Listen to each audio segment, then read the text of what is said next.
Estamos listos, Jessica.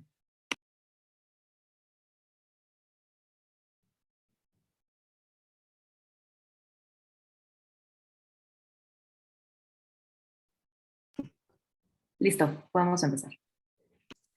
Great. So hi, everyone. Hola a todos. I'm Jessica Zarkin, and I'm a PhD candidate at Cornell University, where I study the politics of law and order, police militarization, and urban security governance. And I'm really excited to be here today with all of you and have the opportunity to engage with Dr. Liam O'Shea's work.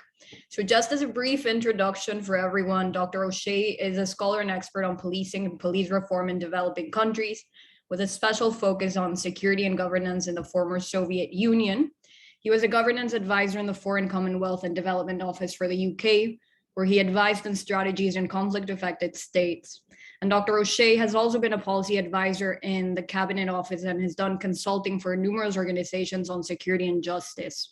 In 2020, he was awarded the LSE Denham Fellowship to develop new tools of analysis to help diverse policy actors understand the key factors which affect police behavior and police reform in developing countries, of which he will be speaking about today.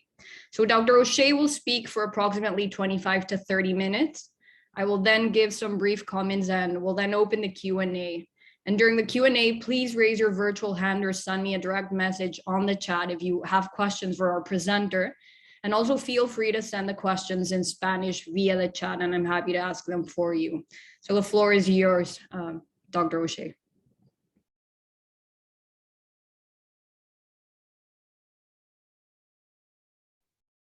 Great. Thank you very much. Thank you for the introduction. I'm delighted to be here, and thank you, Vidal, for inviting me, Jessica for facilitating, and Catherine for organizing. I think it's particularly important that we start to look more at comparison across regions and countries. So this is a good example of that. I'll start with a bit of a conundrum. There was a paper written in 2020 by Robin Engel from University of Cincinnati, and it reviewed the 5 evidence and support of the 5 interventions most tried to reduce police violence. And these are body-worn cameras, de-escalation training, implicit bias training, early intervention systems, and civilian oversight. But what they found was that the evidence in support of all of these is really thin. And that poses a problem for most of us, because the US is probably the country which has the most research on police by volume, perhaps even by quality. So if they haven't got the answers, what does that mean for the rest of us where we have less evidence? But the takeaway today I'd like you to get, if you don't remember anything or everything, is that I think we actually do have evidence on how to control police violence and corruption at the police organization level. I think humanity knows how to do that. What we don't know is how to get there, because the answer is essentially around governance of the police organization, clear rules and so on and so forth, leadership, culture that is intolerant of corruption. But like I said, how we get there, the evidence isn't so strong. Before we go into that, I'll talk a little bit about my background, although Jessica did a very good intro. So my PhD was a comparison of police reform in Georgia, Kyrgyzstan, and Russia. And the reason that interested me was that Georgia had a massive, successful, rapid police reform, which is a standout case. I was also robbed by the police I was studying during my PhD, which doesn't usually happen to a Western researcher, but in the West. But applied at least the information for my PhD that way. I then worked for NGOs and in the UK government. And the reason I say that is that I've got experience working for, one of the NGOs was an NGO in Moscow working to reduce police violence in Russia. So I have experience of working from the opportunities, constraints facing civil society, as well as policymakers and the academic component of this. So I said that I'd give kind of an overview of the literature, and I'm going to do that, and I'm probably going to talk in broad, well, I am going to talk in broad brushstrokes. And the way that I divide it probably will annoy some people, because I'm looking at police violence internationally and all the disciplines that look at it. And so, yeah, you know, it's going to be imperfect, but I don't know. So I roughly find that there are 4 groups of literature which pertain to police violence and corruption. The first is Western criminology, sociology, and there are pros and cons of each of these. Within Western criminology, we have a rich vein of study of police organizations, both the formal and the informal. The main limitation of Western criminology is it's largely focused on Western cases from the US, from the UK, from Europe and Australasia, and has less had to contend with really like state fragility, really big state fragility, and neo-patrimonial politics, which is common in many other contexts. The second literature is political science. Now, political science has contended a lot with neo-patrimonial politics and state fragility. It also contains an element which is strong on comparison. Criminology, comparison of different countries is not so strong in criminology, but political science has been doing it for decades. The limitation of political science is it hasn't actually really studied the police that much. It's tended to focus more on actors who are perhaps a bit more directly had a direct influence on politics, like militaries and so on. The third group I'd like to cite is anthropologists. Now, I think there was a bit of a glut in studies of police outside of the West in, say, the 2000s and the 2010s. But I think anthropologists were the exception here, in that we have some now very, very rich studies of police in India and in Africa. And they did by anthropologists too, which is really go into detail, very strong on the informal practices within police and how informal practices in society and politics affect policing. But the limitation of anthropology is it tends to be very focused on small cases, like at a country or even a lower level. And it doesn't tend to generalize in the same way as political science does. And the fourth literature I referred to is the donor literature on security sector reform. Security sector reform came about in the late 90s, and it's based on the idea that to have development, you need to have security, and to have security, you need to have functioning security sectors. It's been quite influential, particularly in Europe, in approaches to police and security assistance in fragile states, but also some less fragile states. The limitation with SSR is it's largely, well, it's relatively clear on where it wants to get to, which is the model of a Western style institutions regulated by Western style governance institutions. But it's not very clear on how to get there. And there aren't many cases of success of SSR. So those are broadly the 4 literatures that I'll be discussing. And I want to look at two questions. What causes police violence and corruption? And then what does the evidence say can be done about it? Because that's really what I tend to be interested in.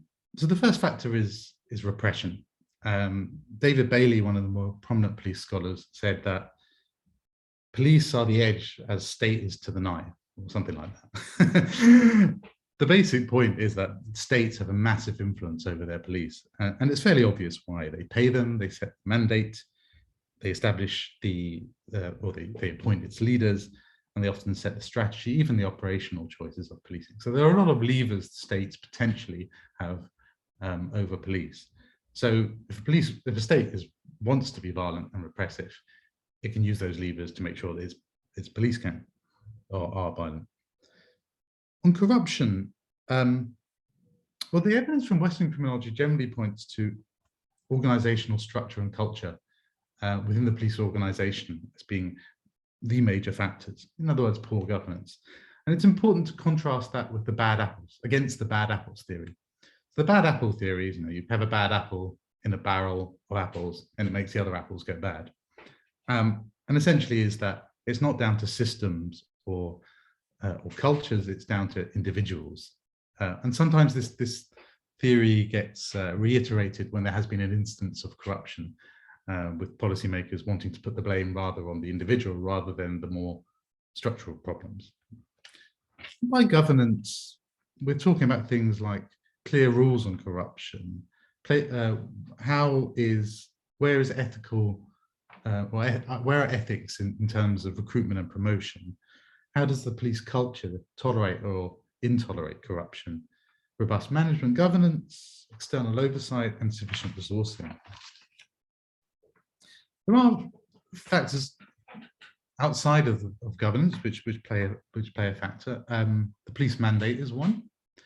Police are often given a mandate which is impossible for them to actually fulfill, and that's true in non-corrupt and corrupt places.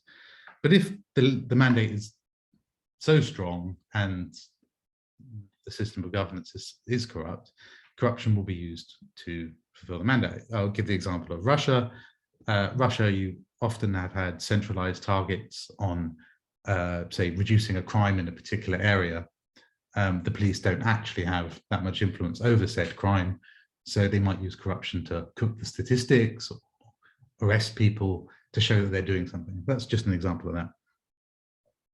There's also opportunities for corruption which is fairly inherent in policing. Police mix with criminals through their informants and so on. So they're open, they have access to money and drugs and so on. But there are a couple of factors which I don't think are well described in the broader literature on this. The first is state fragility. So yeah, where a state actually doesn't have much funding or control over its police. And then what tends to happen then is of course, if you authorize police, you give them power, but you don't pay them enough, well, it's a bit of a no-brainer that you will get instances of them using that power for other purposes. And the other factor is elites corruption. Like I said, the state has a direct influence over police. I think when Bailey was writing, he was more talking about, say, totalitarian regimes and how they influence police.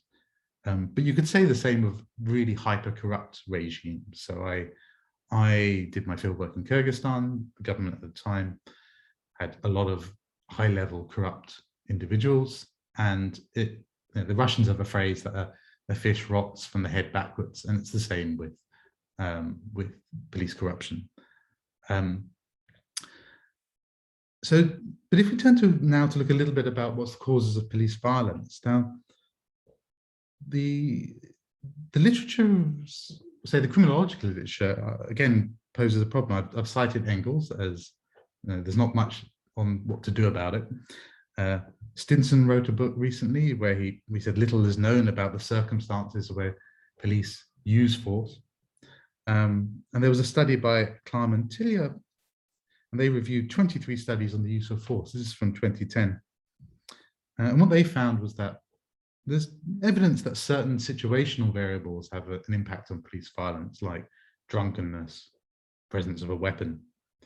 But the impact of other variables was much more mixed. And then more broadly, a bit like research on corruption, the evidence beyond the police organization of, say, contextual factors is also not particularly strong. So then let's turn to the next question, which is then what does the evidence say about what to do about violence and corruption? And I'll reiterate my point that I think there is sufficient evidence to at least indicate how to control both at the level of the police organization, but it's how to get there that there's a real big gap. So like I said, clear rules on corruption, placing ethical scrutiny, central to promotion and recruitment, fostering a culture intolerant of corruption, robust management governance, external oversight, sufficient resourcing. I'll give the example of Georgia as a country where some of these things were done and very successfully. So prior to 2003, Georgian police were awful, like running drugs, casinos, arms, like predatory, utterly corrupt. A new government came in 2003, and they massively reformed the police. They fired about 10,000, massive crackdown on organized crime. They introduced anti-corruption measures such as police can't carry cash. And it was very, very successful at reducing corruption. And broadly, those factors that I've mentioned, they at least address some of those. Sufficient resourcing, they raised police salaries 10 times. External oversight, not so much. But robust management and governance, maybe not in the line of a Western organization, but they re-established the state's control over the police. Fostering a culture intolerant of corruption, that they did do. In fact, they actually had a program on TV running where they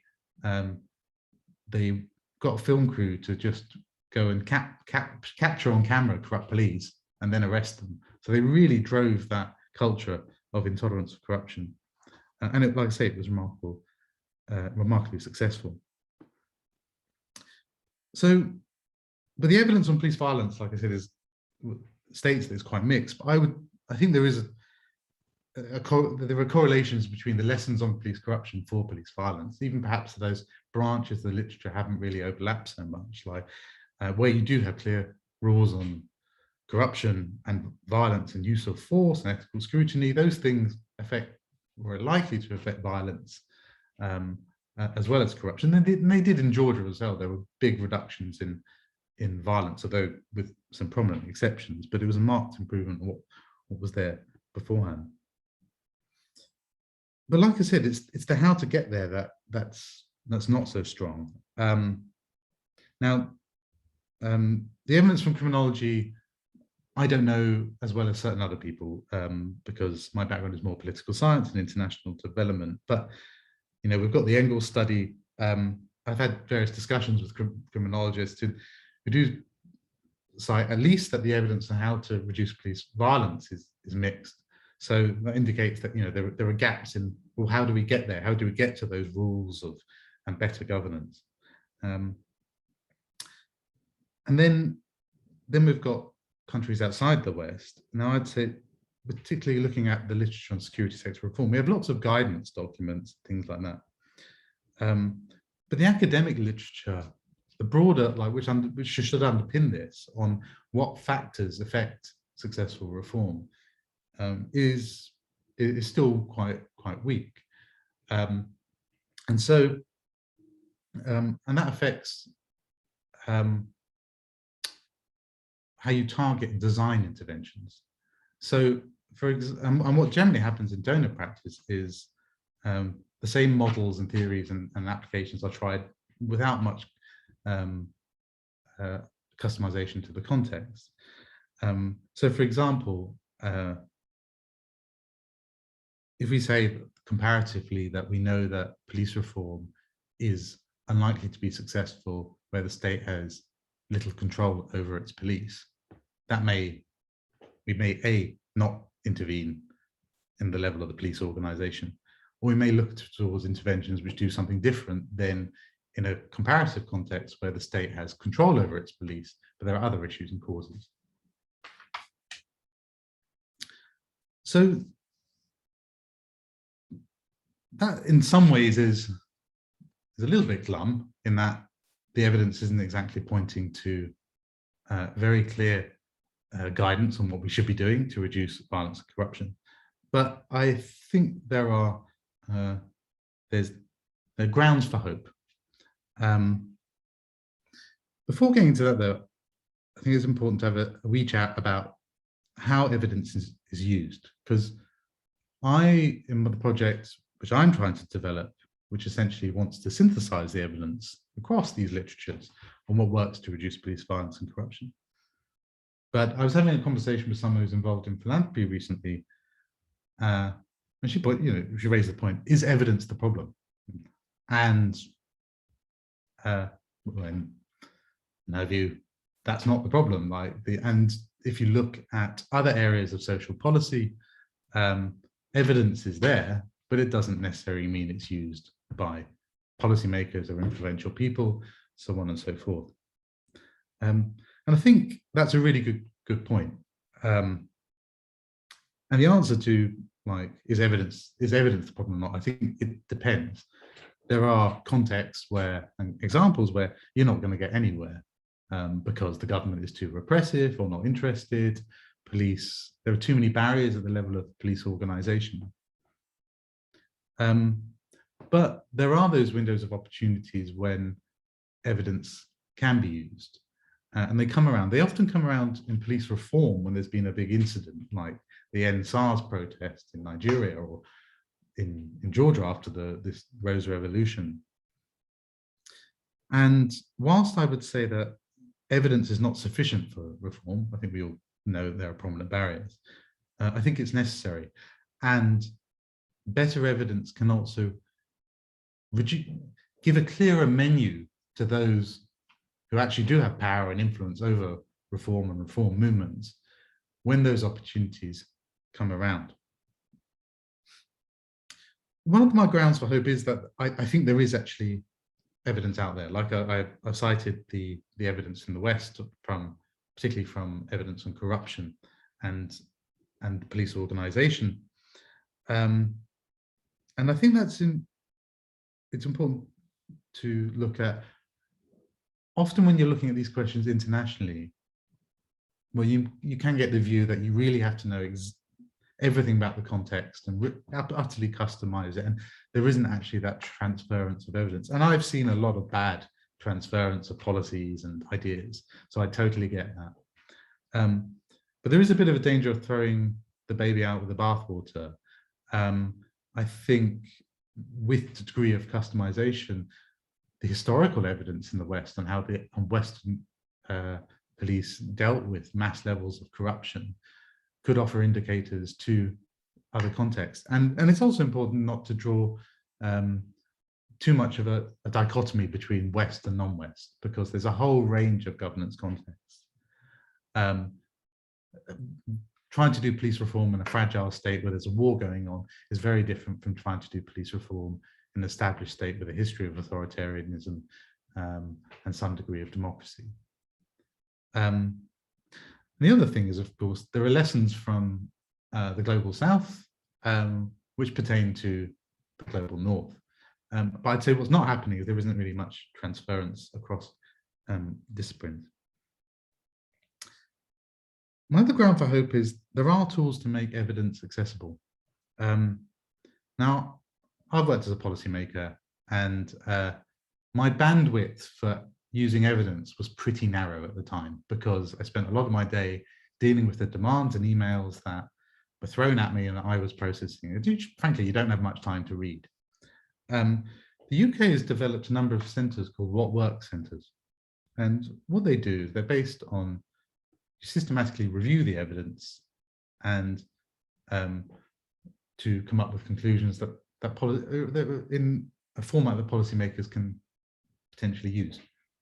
Now, what I would like to do is adapt what I'm trying to do with the project, which is on www.howtoreformthepolice.com, is to customize a methodology used to look at intervention, how strong the evidence is behind interventions to reduce crime, to look at how strong the evidence is behind interventions to reduce police crime.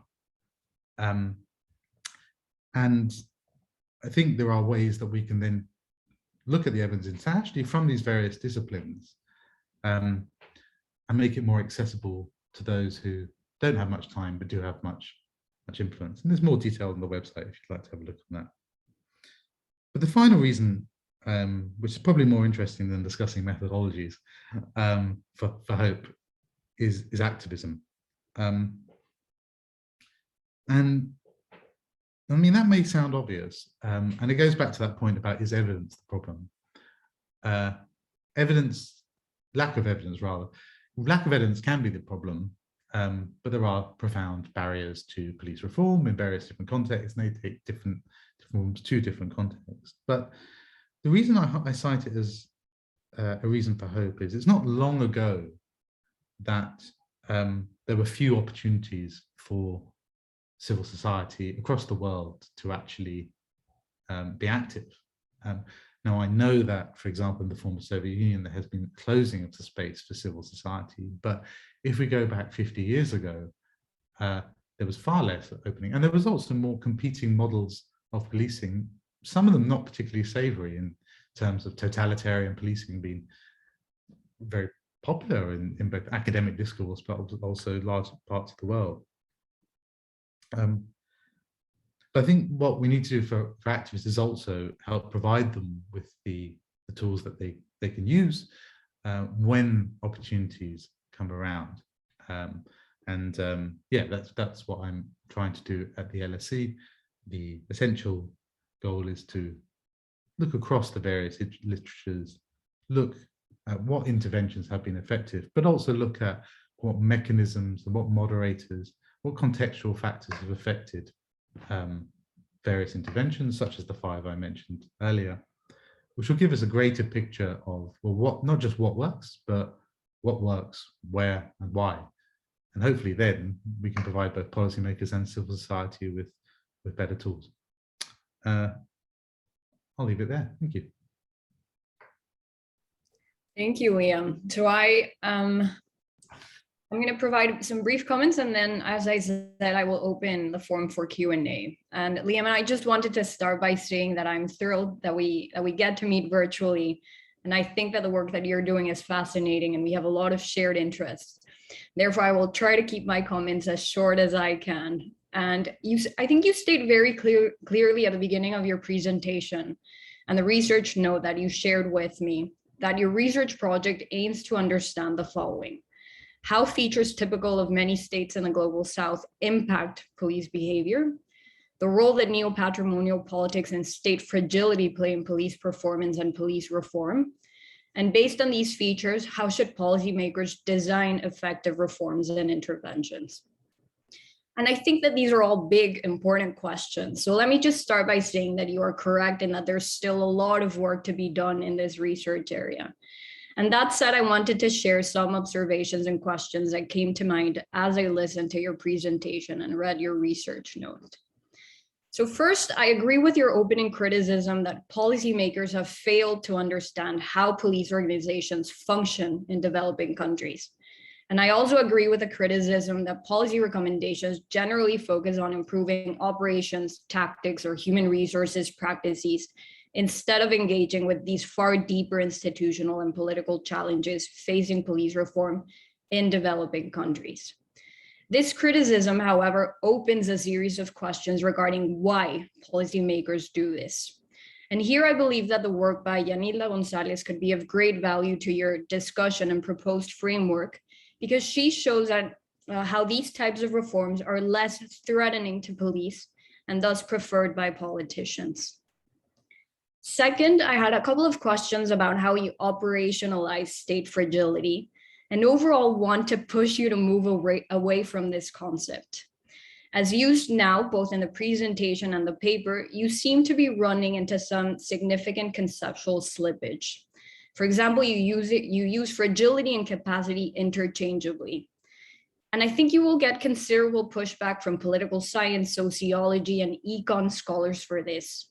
So if I understood your argument correctly, you are referring to state weakness or institutional weakness instead of state fragility. And I would encourage you that you use either of these concepts instead.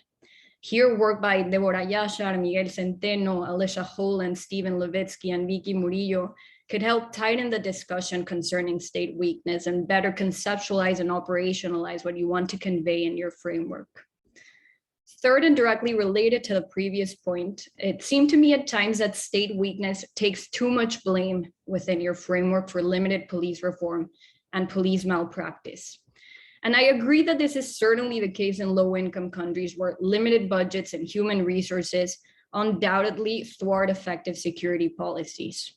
However, there is an important class of cases where politicians choose not to pursue police reform or allow the continuation of bad policing practices. Alicia Holland calls this forbearance, defined as the intentional and revocable non-enforcement of the law.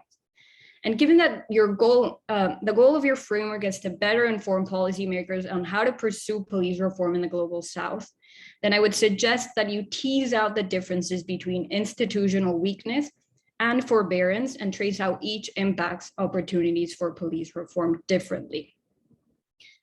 Fourth, I wanted to spend a little bit of time talking about 3 factors that are not part of your framework for understanding police reform, but per my work on policing in Latin America, play a crucial role in security governance. The first factor is federalism. As you know, many countries like Argentina, Mexico, and Brazil have decentralized policing structures where federal, state, and even sometimes local agencies share responsibility and authority over public safety and the enforcement of the law. And this distribution of police power adds a new layer of complexity to the discussion of police reform, because policing in these countries also involves dealing with intergovernmental struggles. The second factor is police autonomy. And I wasn't entirely sure from the presentation and the research note whether you see police autonomy as good or bad for police reform. Given its centrality in discussions on police reform in Latin America by scholars like Kent Eaton, Diane Davis, Yanila Gonzalez, and Eduardo Moncada, I would like to see more discussion on police autonomy within your framework. And the third factor is police chiefs. And I'm a little biased here because most of my current work is on police chiefs and how police chiefs impact police departments through the policies they introduced and the influence that their leadership training and philosophy have on police behavior. However, I believe that we cannot talk about organizational change without recognizing the centrality of police chiefs in building effective and trusted police. One case I know well that best speaks to the centrality of police chiefs is Ciudad Neza in Mexico. Neza is considered one of the most successful cases of effective institutional change, which has only been possible due to the leadership and vision of its police chief, Jorge Amador. Fifth, going back to my general comments, overall, I feel that policing scholars, including myself here, need to do more work on theorizing the politics of policing. Your framework could certainly be strengthened by discussing the tensions between democracy and policing. And again, work by Alison Post and Hernan Flom could be great starting points to this. My sixth comment is I have several questions about why you decided, especially in the research note, not so much in the presentation, to group democratic, autocratic, and competitive authoritarian regimes and treat all of these countries as simply belonging to the global South. I think that you're going, again, to get a lot of pushback here as well, primarily from political science scholars. And I would urge you to spend more time in your framework tracing how regime types impacts the possibility of police reform. And my seventh and last comment concerns how to move forward with substantive police reform. As you recognize, reforming the police is a complex endeavor, not only because of institutional weakness, but also because police reform requires a convergence of societal preferences and political incentives. And given that these factors are either very hard to change or difficult to come by, I wanted to hear you speak about whether we should instead be focusing on recommending institutional replacement as opposed to institutional reform. So again, I wanted to thank you for sharing your work with us, and I'm excited to see how you move forward with this framework.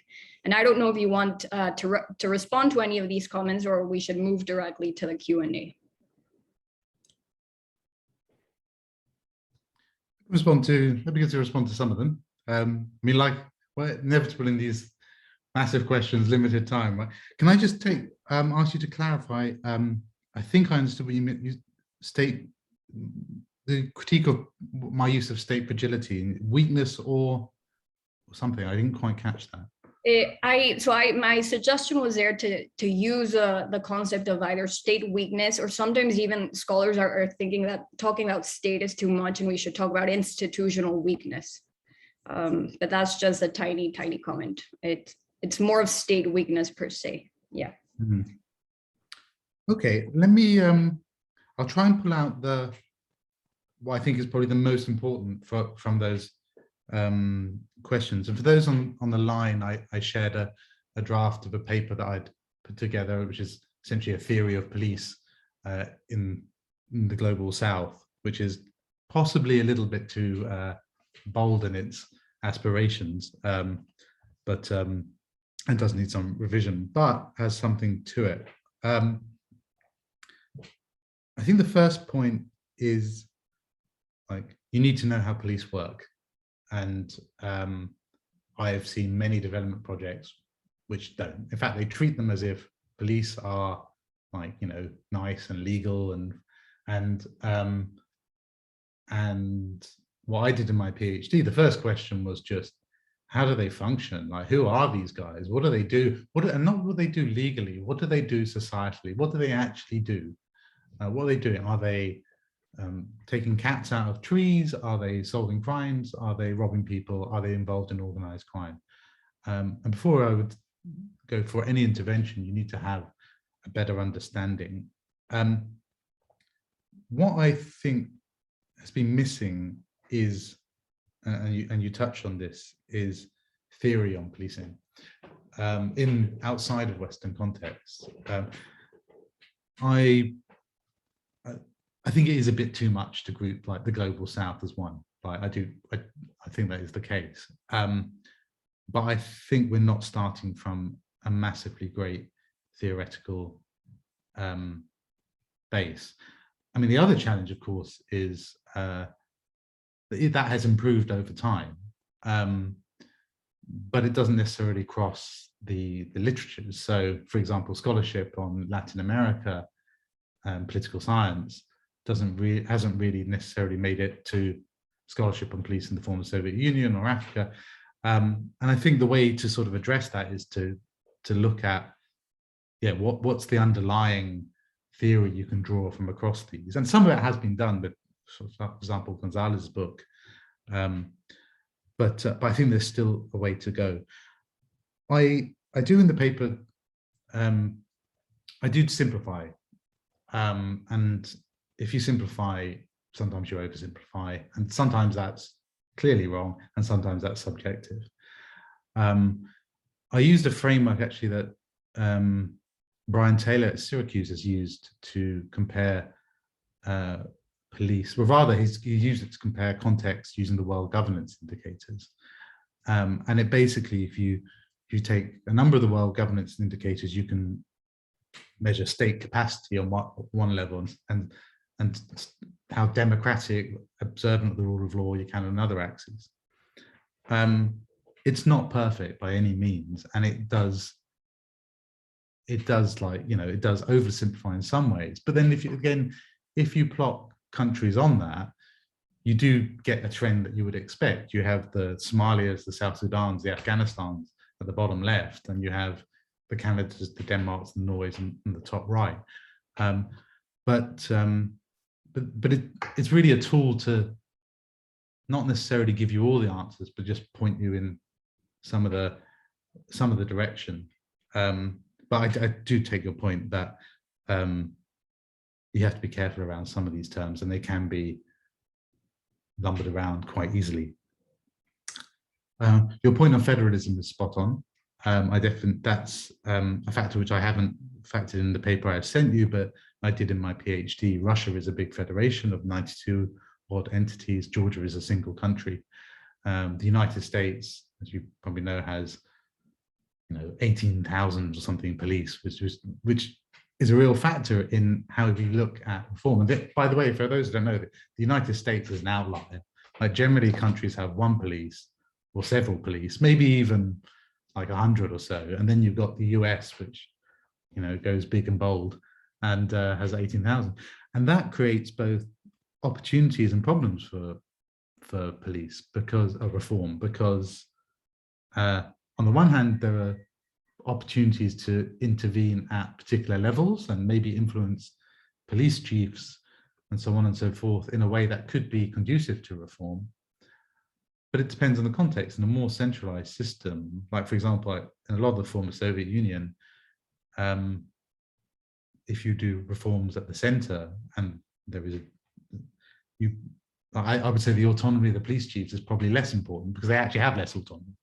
So you kind of need to understand the whole picture, which also takes us to the point of about you need to really look at how the scholarship of the police organization relates to the scholarship of the political organization. And that helps from a donor point of view, because it should help to actually then think, well, how do you customize interventions? And where do you prioritize? And generally, you don't really get much of much of either. And then, so finally, then with institutional replacement vis-a-vis reform. So could you just remind me exactly what you mean by that? Yeah, so some have actually decided that instead of reforming police institutions, they'd rather completely destroy them and form new institutions instead. And I was wondering whether you have any observations of whether this is either good, bad, or terrible. I have no idea. Yeah. Well, I guess it's like defund the police, right? Exactly the point. I mean, when I originally started all this research, I took a really broad view. Actually, I started reading like anthropology literature on what is a crime, what is a state, what is police, and basically one of the things that said all societies have police actors of some sort. So I don't know, can you get away with getting rid of the police? I think in a complex society, it's quite handy to have someone who is authorized to use violence to address problems as they occur, or the threat of violence, because that actually does solve, at least to a degree, certain types of disorder and problems and crimes and so on.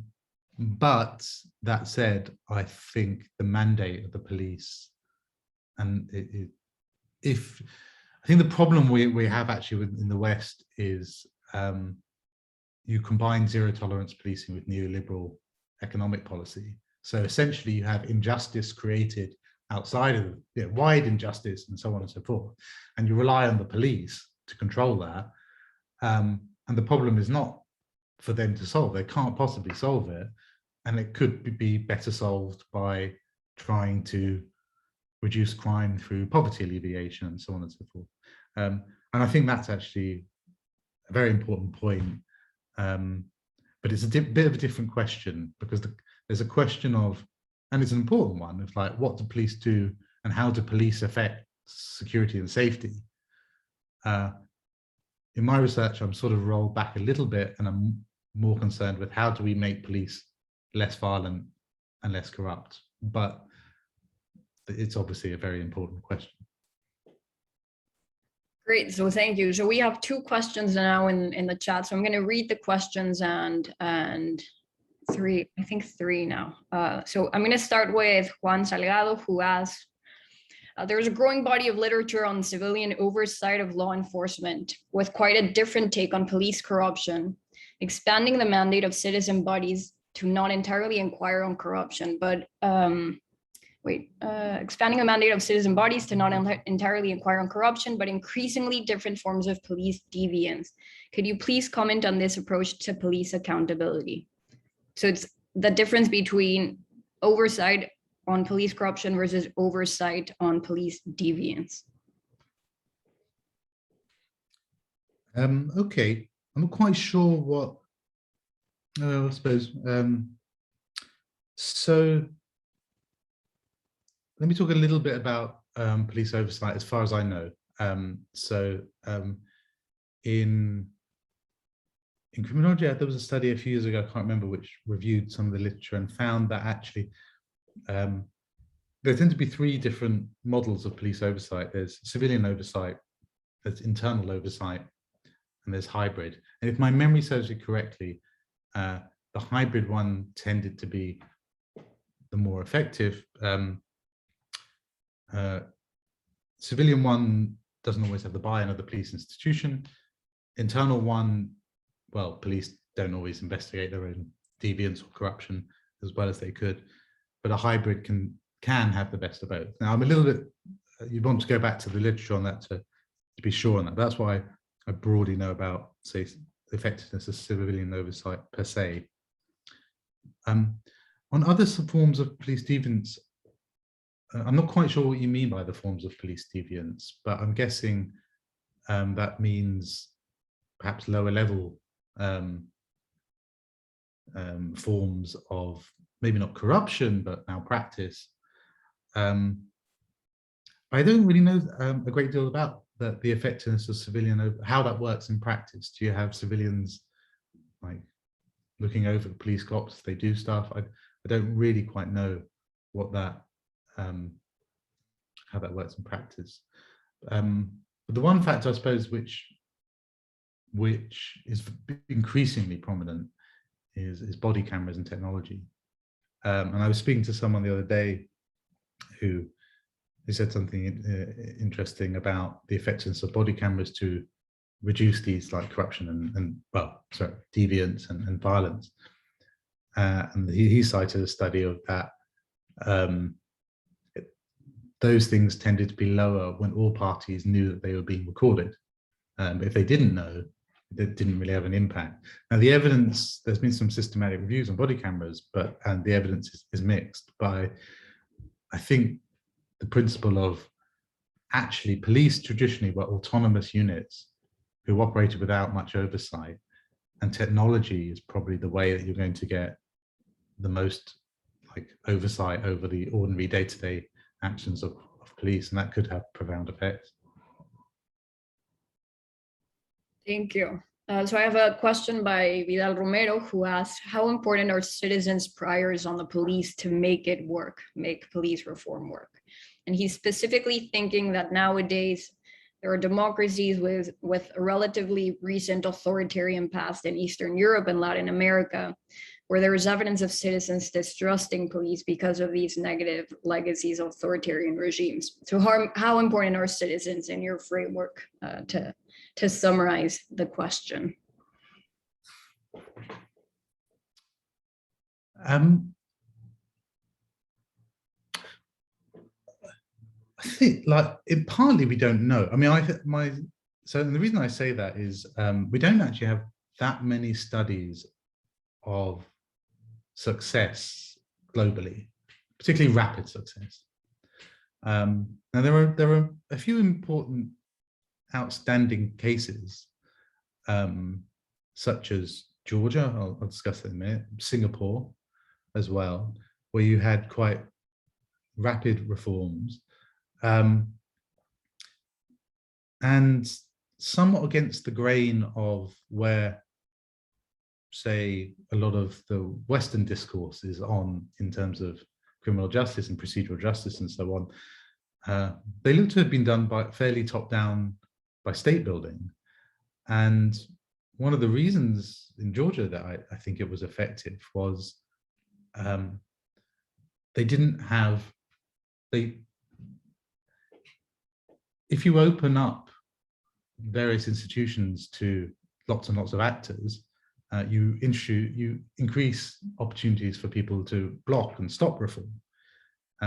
Now, I'm not saying that it should always be top down and that's the way to do it, because I don't think we have enough evidence, and there is really bad reasons for only going that way. And I'll also say about Georgia, one of the reasons I think it worked was, although the citizenry prior to the reforms was incredibly distrustful of the police because they'd had 90 odd years of state Soviet governance, and then they'd had 15 years or so of state collapse and even civil war. So you had very little trust. But one element was important in Georgia was that it's a fairly small and homogenous country, so that when you had that more top-down approach and you're centralizing power within the state to clamp down on corruption, you're not necessarily threatening other communities, groups, cleavages of society in the same way you might be in a more, my wife is from Pakistan, for example, and that's a much more varied and divided state by ethnicity and so on and so forth. So I suppose my inclination is that citizens are important, and particularly in established where the West anyway. I don't know is a short answer on like how important they are in other contexts, because you have various other drivers and factors which affect both the success of reform, but also potentially act as spoilers. I will say, though, that from somebody who used to work in civil society, it is important to keep the fire under the flame under the fire, because even in we work in Russia, a very difficult context. When those opportunities come around, you want civil society to be there, to be adding the voice rather than just the state and the police. Thank you. So we have 3 questions, and I'm going to mispronounce his name. I'm sorry, Leonid Lanzman. So he asks, how do donor and implementer relationships with police organizations and recipient governments affect efforts to conduct police reform? The second question is there any evidence that suggests the role donors and implementers should take to develop, foster, and manage police reform to address violence and corruption? And the third is, considering the multi-decade effort on donor-led police reform efforts since the mid-1990s, are there new paradigms emerging on the role of donors in police reform that take into account the lessons of Afghanistan and other engagements in state building? Yeah, some really good questions, and I think it's slightly depressing, actually. And this is an area I do know very well. I think, like, the evidence on security sector reform is weak, whether it works or not. There aren't many successful cases. There are clearly prominent failures. Security sector reform is, I think, broadly more common in European governments, but similarly in United States assistance, I mean, you can rename it as rule of law assistance or whatever you want to call it. But it generally has failed. It's generally focused on training, equipping, the things that Jessica mentioned earlier. But it often hasn't really taken account for the context. I'd say there's a bit of a missing piece as a former donor. You tend to have reasonable analysis of the context, like the overall landscape, what this country looks like, main political groups, et cetera.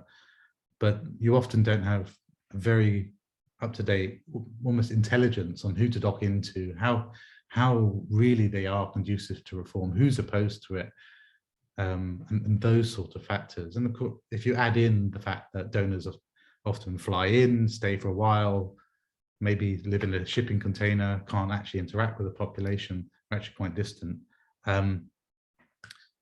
it makes it all the more harder. I think the way to sort of look to that, to improve that, well, frankly, actually, I think we probably need more advocacy around SSR, and almost perhaps even more so that we need more evidence, because we know what doesn't work. We know that where you don't have political will, security assistance is really not going to be effective, and yet it happens again and again. So there perhaps needs to be actually more advocacy to donors that this doesn't work, but that's relatively low, I'm pretty sure, on Biden or Boris Johnson's to-do list is police assistance abroad. So that's quite tricky. The other factor is, I think we can build the evidence base. I mean, international development talks a lot about using good evidence, and that's one of the reasons of the project I'm proposing, is to synthesize that so that we have a stronger case for people within the system to make cases for more effective interventions. And the final thing I would say would be, we should often focus less on police, because like I said, where the state is a particular way, the police are likely to mirror it. And often the actors who perhaps may not have the greatest chance in the world of initiating change, but are probably the best bet is maybe civil society, and looking at alternative ways to look at how we can nudge political reform processes within other countries, rather than relying on the state or the police to either reduce its own criminality, improve security, and so on and so forth. Great. So those are the questions that we had on the chat. So I think it's a great point to wrap up the conversation. It's been incredibly, it's been an incredible opportunity to hear you talk and hear what you have to say. And I just wanted to thank you on behalf of the CECIG and the panelists, and the attendees, which I'm sure also had a great time today. Catherine, I don't know if you want to say something, or I should just thank you everybody for participating. Yes, thank you, Liam and Jessica. We'll still have some questions in the Q&A section. Jessica, I don't know if you could. Sorry, I didn't see that. Okay, don't worry. Thank you. I'm only seeing 3. Let me see if there's everyone. Are you seeing more than I am? It's in the Q&A section. Got it. Okay, sorry. So Juan Carlos Soto, and let's see if I can get some of these questions in the couple of bits that we have left. Asks, what are your recommendations for Mexico to end corruption in its police forces? Do you think that states, specifically states, have sufficient autonomy to decide how to eliminate corruption, or do we need national or federal reforms to do this? Then Jorge Tello asks, we like to say that we shouldn't involve politician reasoning in public policy for law enforcement and police organizations, but politics are always related to public interest. There's no way to set them apart. In other words, we practitioners and security technicians have to understand that security and justice are part of the political world. And I think that taps into some of the comments that I made on the need to theorize the politics of policing and include this in your framework. So he asks, how can we bring all your learnings to practical political solutions? Then I'm going to do a third one. Manuel Alcázar asks, what would be the main corruption pressures over police corporations in the 20th and 21st century? So what drives corruption, pretty much? Okay. And I'm going to do those 3, and then hopefully we get to the last 2 questions. Sure. Well, I'll start with Mexico, and I'll start with a massive chunk of humility. I've never been to Mexico. And I don't know that much about it. So I would probably be quite cautious about coming up with any recommendations. If you force me to do it, I would probably here is how I would start approaching the question, and I actually, your point about states or the federal approach. Well, I think, overall, we don't really have great evidence on this. How do you take a context from, say, the type of problems Mexico has to less corruption, violence, more efficient policing, and so on. And the cases that I know of success are quite small and actually and are fairly centralized. Now, how do you do a federal one? I think it would depend on the nature of politics at the state level and the federal level. I can see a scenario where a federal government could really clamp down on corruption and lead on that. But I don't know enough about the structure of the federation in Mexico to know whether that's the best approach or not. I would say in general, say from a donor, and I hate to frame this all from the donor perspective because that is a bit of a linear perspective, but or just as an external actor, you generally have traction when there are political opportunities to do reform, and that can sound a little trite, like you need political will, but it is important. So, because I imagine in Mexico there'd be some states which are more open to types of interventions and change than others, and there'll be other states where you are more able to put pressure on them through civil society, or so on and so forth. Let me just check all the other questions. How would we bring learnings to practical, having looked at, say, the impact of politics on the policing? I think the way to do it is we need more. academics always say they need more evidence, but I really think we do in this case. And what would be particularly helpful is more comparative politics, which can identify variables which affect the success or failure of police reform. Now we have some, like political will, but we're a bit blind in some of the others, like how important is civil society, for example. Like in Georgia, the reforms, civil society wasn't really that important, but was quite successful. The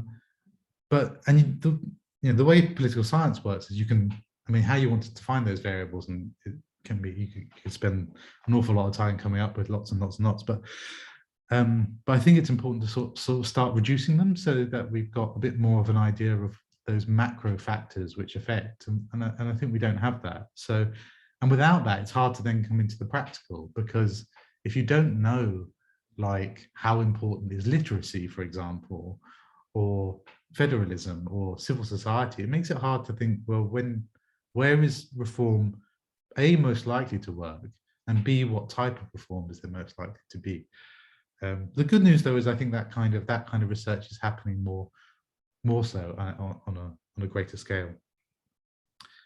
And then what are the main drivers of reform, drivers of corruption?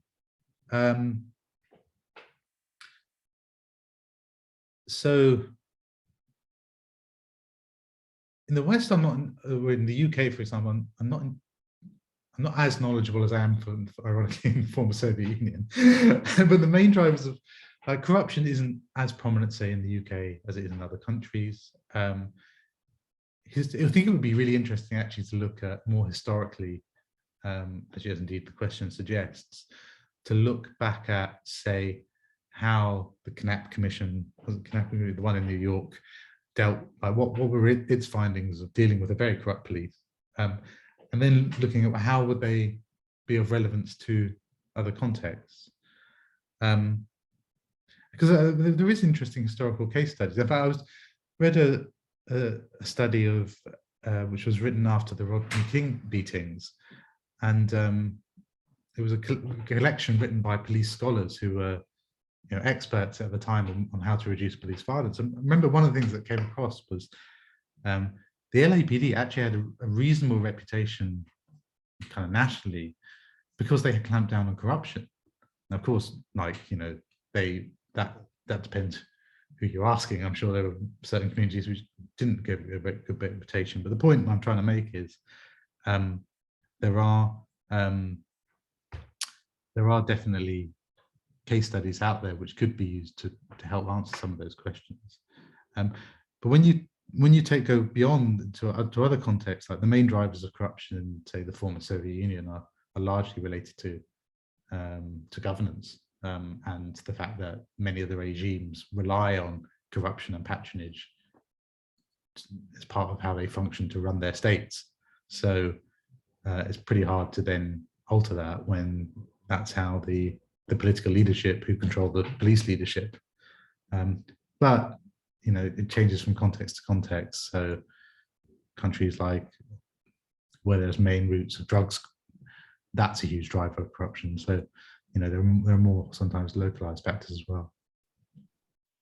Perfect. So I'm going to do 2 more questions super quickly, and feel free to answer any of these or give some concluding remarks. The first one is by Michelle, who says, so one of the sound bites is, and I quote, "Before you design any customized intervention, you must understand what the police there actually do." This is something that you keep repeating in your presentation, right? And the question is, are there any other contextual predicates you'd urge intervention designers to dedicate limited time to understanding before they do these types of projects? It might be too broad, but feel free to answer or give some remarks on this. And then it is, we don't have too much time to engage with this, but Humberto asked a really interesting question on whether one of the ways to eliminate or reduce corruption is through police militarization, which we didn't talk about today, and I know, but it's something that is really relevant to the Mexican context as well. So again, 1 minute to say anything you want, and then we will conclude with that. I had an idea for the first question, which I think is quite interesting. There was a report written by, I can't remember what it was called. If you look international development and serious organized crime, I think you will find it was from JSIG or something like that. But what interests me about this report was they basically say you need to know what the criminal market is before looking at doing an intervention. And the reason that's important is that affects not just the criminals, it affects the police. And I think actually that's a pretty good way to start looking at a context, and often doesn't happen. So, for example, take Albania. Albania is like one of the biggest exporters of marijuana for Europe. And it has, so how is that going to affect, say, an external intervention with the, I don't know, the Ministry of the Interior or the police? And I think that kind of analysis doesn't often happen, like looking at what are the commodities that are criminalized and what's driving the criminal market. And if you also want to have another look about a similar perspective, is if you Google the LSE political marketplace, it's a similar sort of approach of looking at who are the powerful actors and mapping those out before thinking of, well, let's deal with the police, because, you know, you might not really, A, you probably don't know who they are, and B, there are other people who might be more powerful, and there may be other ways to approach the question. Demilitarization, yeah, we didn't really touch on it. I think it is important. I think it's actually, you know, it's essentially the number of demilitarization is like, do a police represent a regime or do they represent the citizenry? And demilitarization is, I think, probably quite important to change the reality of that and perceptions of that. I understand why police might need certain levels of plastic armor in protest. They are human, they need to protect themselves. But I think the way, for example, the United States has gone with high levels of excess military equipment isn't the right way to go. And I think what I will conclude with was a little story of, I interviewed a US police who was training policing in Georgia, and he said something that stuck with me, because he'd been basically not a literal firefighter, but he'd gone in to fix police departments across the USA. And he said his litmus test of when there was a serious problem is when the police start talking about the population as them, and there's a thus and them. And yeah, if you have a militarized police, I think you're more likely to have that. Great. Well, thank you very much. So that would be it for us, and we will see you in the next CICIG event. Thank you, everyone. Thank you, Aaron.